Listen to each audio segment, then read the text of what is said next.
guys, what is up? My name is Megan. Welcome back to my channel, or welcome if you're new. Hope you guys are doing well, staying safe, and having a great week, day, whatever it is. And today's going to be just a super chatty sit-down video where we are going to be talking about my new TBR card. I got a TBR card for Christmas, and I wanted to talk about it for a multitude of reasons. And so let's just get into it. Grab some food, grab some drinks if you're interested in chilling with me and learning about what's going on in my head in regards to TBR cards. How this video is going to go is, first I'm going to break off why I think it's a great idea and a great investment to have a TBR card. Then I'm going to show you guys how I divided it up, because I think it talks a lot about me and how I organize things in my life, as well as some different hobbies other than books. And then what I want to do is talk about the romance books that I have right here, which are all my unread romances. And I'm not going to make a bookshelf tour until I move. So in July, you can expect a bookshelf tour, because I need to buy more of these before I film, because my apartment is a little bit chaotic right now. So I thought that for now we can have this kind of bookshelf tour, and then complimentary to that, I would like you guys to tell me what books I should pick up first in the romance books that I have left to read. These are all my unread romances that we're going to talk about, and I will show each of them individually, give a little synopsis. And I would like to try to make a video out of the books you guys are most interested of me reading, so maybe a reading vlog or like book reviews or something like that. So that's kind of how we're going to go about it. I will have sections on the screen if you want to navigate this as you please. Maybe you're not interested in all of the content of this video, so let's just begin. So when I got this card, which thank you to my sister for gifting this to me for Christmas, as this is the rose gold card from Recollections at Michael's. Really love it, and the size is honestly great. It holds a lot of weight and I could not complain. When I got this, I knew I wanted one space for my TBR so that I could stop putting it on my nightstand and have it in close proximity. That's the whole aim for me, to have this, and so that my books don't get buried in little corners and that I forget about them.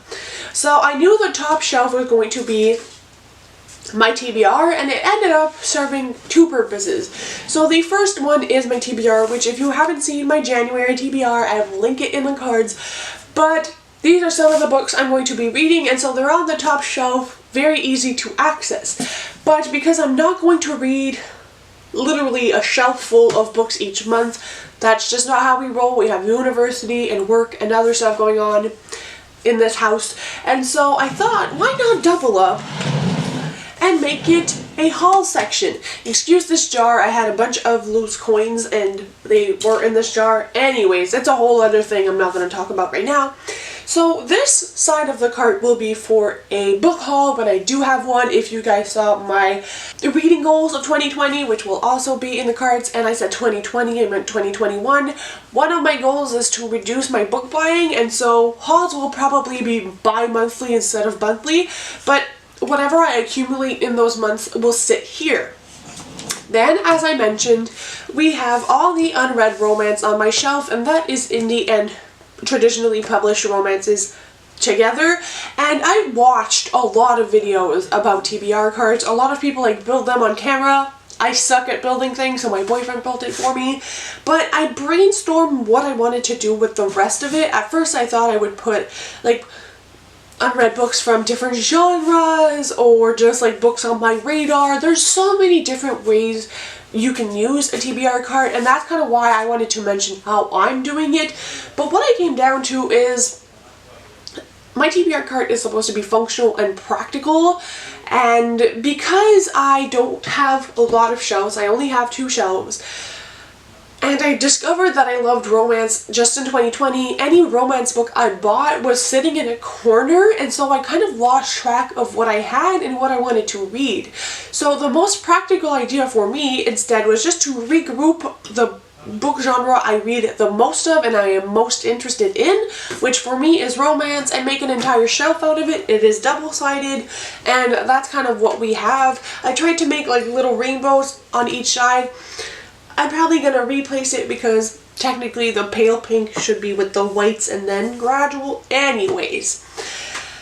But that's kind of my plan. And then for the third shelf, I thought of including middle grade on the bottom, because that's like another genre that I have discovered in 2020 and that don't have a home specifically, but I do have other hobbies. So let me flip this again.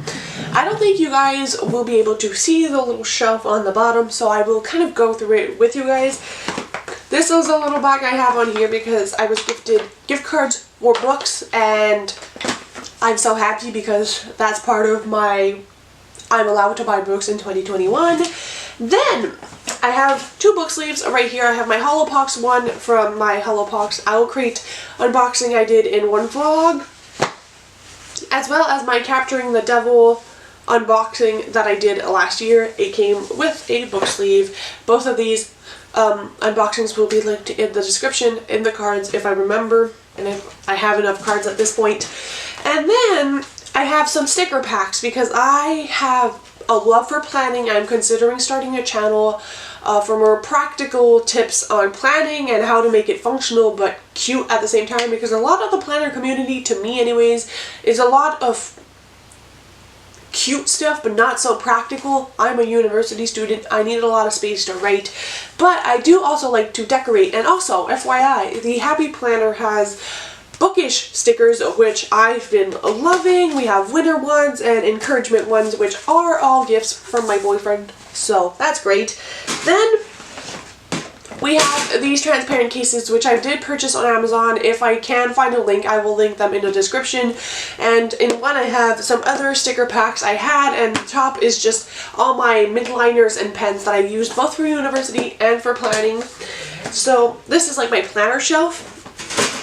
I have a bullet journal. All the stickers are from Redbubble, and I had started this, but truthfully this is probably going to be like a book spreads. When I really love a book, I think I'm just going to focus on creating spreads because I'm not good at bullet journaling. And also, this is what I use for my day-to-day book and YouTube planning. This is the Always Fully Booked planner, which is sold out. It sells out very quickly each year. I did talk about this on my book guide, but essentially there are reading checklists, there's quote pages, there's a bookish wish list, there's a bunch of like quarterly check-ins, and it's just a customized planner, but that has like bookish stuff in it, and that's kind of what makes it customized. For example, there's like the January layout. This is where I plan my videos, the books I'm going to be reading, and obviously there are a few stickers here as well. But there's also pages like your to be read, so your TBR, the new releases that are coming out each month. There's a wrap-up page, and everything else I would need is in here. So this is my book and YouTube planner. And then I also keep in here a planner I got for Christmas from my boyfriend again, which I use for university and work. This is a Happy Planner. I think this is the Desert planner. I don't remember what it's called. I will also leave a link to it down below. But this is a dashboard planner, so it has a monthly at-a-glance view. And then it has a spread like this where there's like bills to buy, focus, and also a monthly, what am I saying, a weekly spread, and it's the perfect combination, truthfully. So let me just put these things back. Also, a little life hack. This is a gift bag I got from Amazon when I received a package from Emily. Thank you for that gift, by the way, where I keep all of my plugs and SD cards that I need for YouTube, so it stays with the planning stuff, and that way I do not lose them. So we are now to the fun part, where I will be going through each book with a brief synopsis, and you guys let me know in the comments what you liked, haven't liked, what I should read, what you would want to see on my channel, and let's just begin. The first book on the cart is The Wall of Winnipeg and Me by Mariana Zapata. This is a slow burn romance. It is very thick and it is between a football assistant and a football coach or a football player. Yeah, a football player, and I've heard nothing but excellent things about this. It is chunky, which is why I'm a little bit scared, but I do love myself a slow burn romance, so there's one. The next book is also by Mariana Zapata, and that is Rhythm, Chord, and Malachi. This is a rock star romance, and these are my favorite romances. I had a vlog planned, but I had to scrap it, unfortunately, talking about my favorite rock star romances and reading some new ones, and this would have been in it. I love them. I'm very excited for this one. We then have Bittersweet by Serena Bowen. This is the first in the True North series, which is a kind of like small town country romance where our main female character gets stuck in a ditch and this man, who's part of a huge family, is the one to rescue her. I think they may have had one steamy night together a couple years back, and it's them being together again. We also have Dirty Letters by Vi Keelan and Penelope Ward. This is like a pen pal romance, and yeah, they were childhood pen pals, and I think they stopped writing to each other for some reason, and then they start writing again, and I guess it gets steamy. I don't really know. But anything, again, that has to do with pen pals, love it. Then we have The Beautiful Bastards by Christina Lauren. This is one of the first series they ever co-wrote together, and it's like their steamiest series, I think. I've heard a lot of great things. This is an office romance, and I feel like half of BookTube has probably read this. Then we have #Starstruck by Saria Wilson, and this is like a Hollywood romance. I am just wary because I think it may have like the pregnancy trope, like accidental pregnancy. So yeah, it might have the accidental pregnancy trope. Not my favorite. Depending how these tropes are done, like the pregnancy thing in general in romance books doesn't always rub me the right way, but I do know that this is very niche, and I know myself as a reader in these romance books with like someone who's famous or whatever. I like them. I'm trash. I know. It kind of reminds me of When It's Real by Aaron Watt, so anything that reminds me of that book I will read 100%. Then we have Josh and Hazel's Guide to Not Dating by Christina Lauren, which is one of their most well-known books, and I don't even remember this is what this is about. I just know everybody loves that book by Christina Lauren, and it was on heavy discount at one point, so I got it. We also have Manhattan by Candy Steiner. This is a friends to lovers romance, I believe, about is it a dual perspective?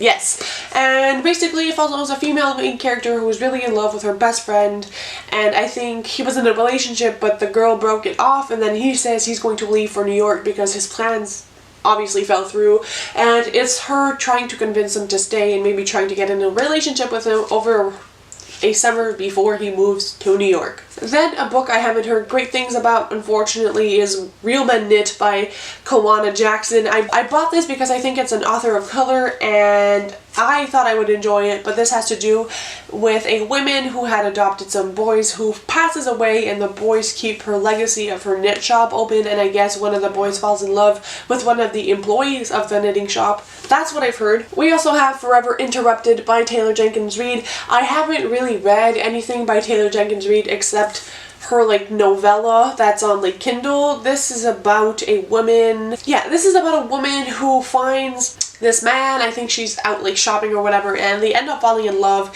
very quickly and getting married. However, that man passes away, and our main character has to meet his mom that she's never seen before. I don't think that man's mom even knew they were married, and it's told in past and present, I think, where we see them meeting and falling in love, and then the aftermath of the entire thing.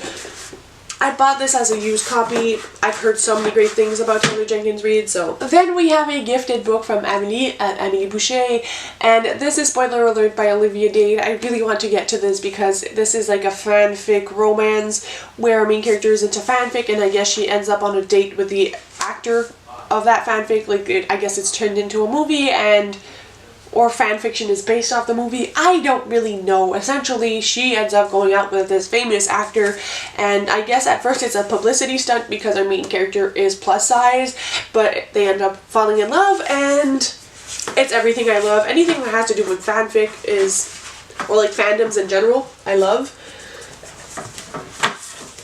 Then we have a used copy of Catch a Falling Star by Kim Culbertson. This is a older book. Definitely looks old, and it is a little bit highlighted. I just wanted this because it is highly compared to, again, When It's Real by Aaron Watt.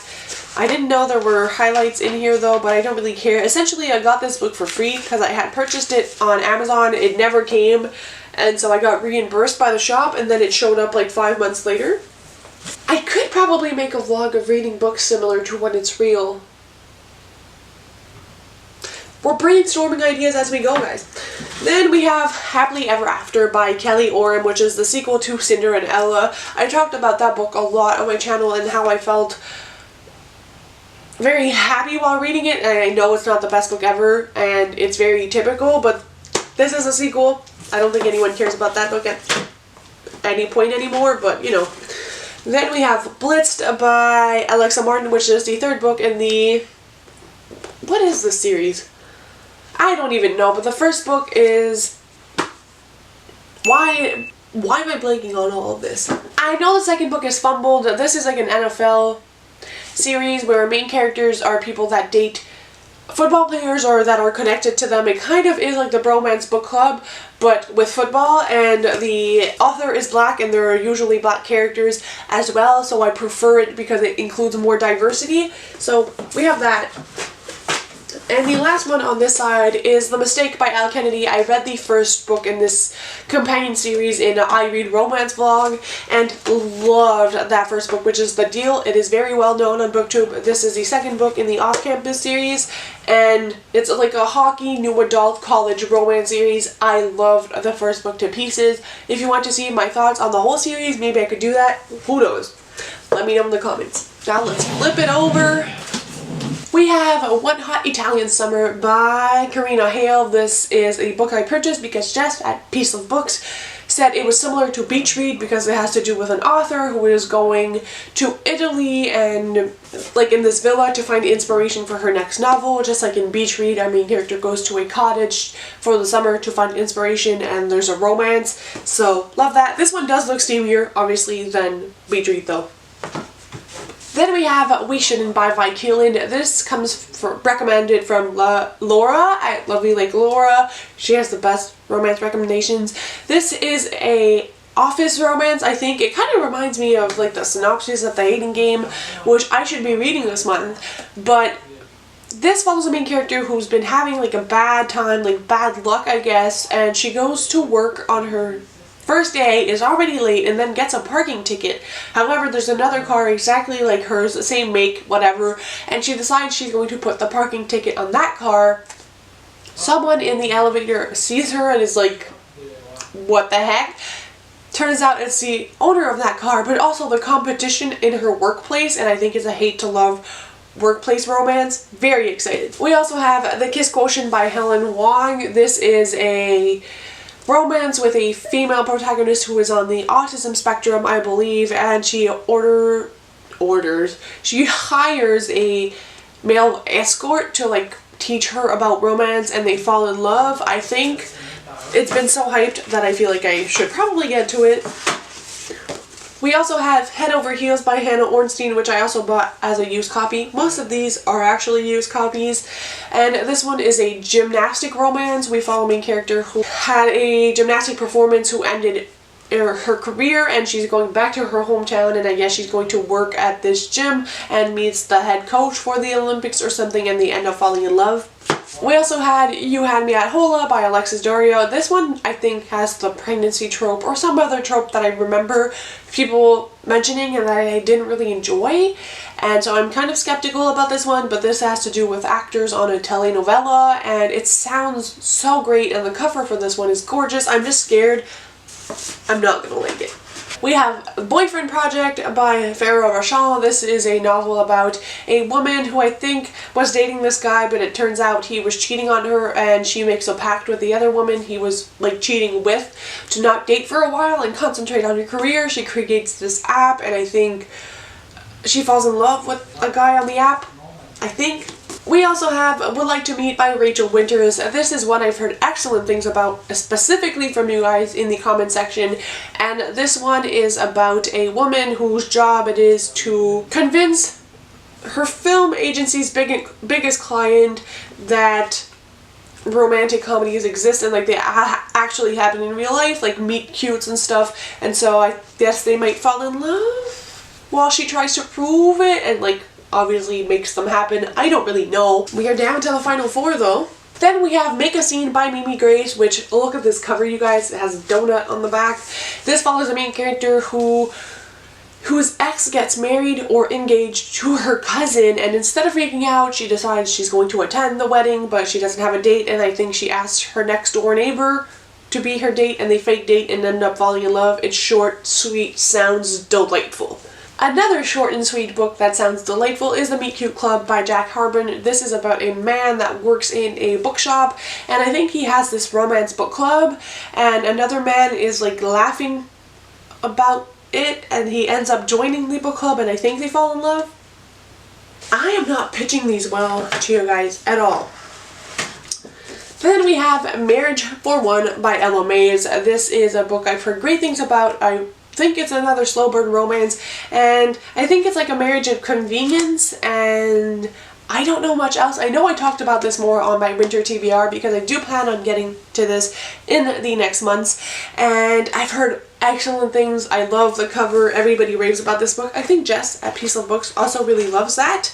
And the last book is This Time Tomorrow by Tessa Bailey, which is the companion novel to Reborn Yesterday, which I adore that book so much. This is a paranormal romance series with vampires, and this one has to do with a vampire slayer and a vampire, and I cannot wait to get to this.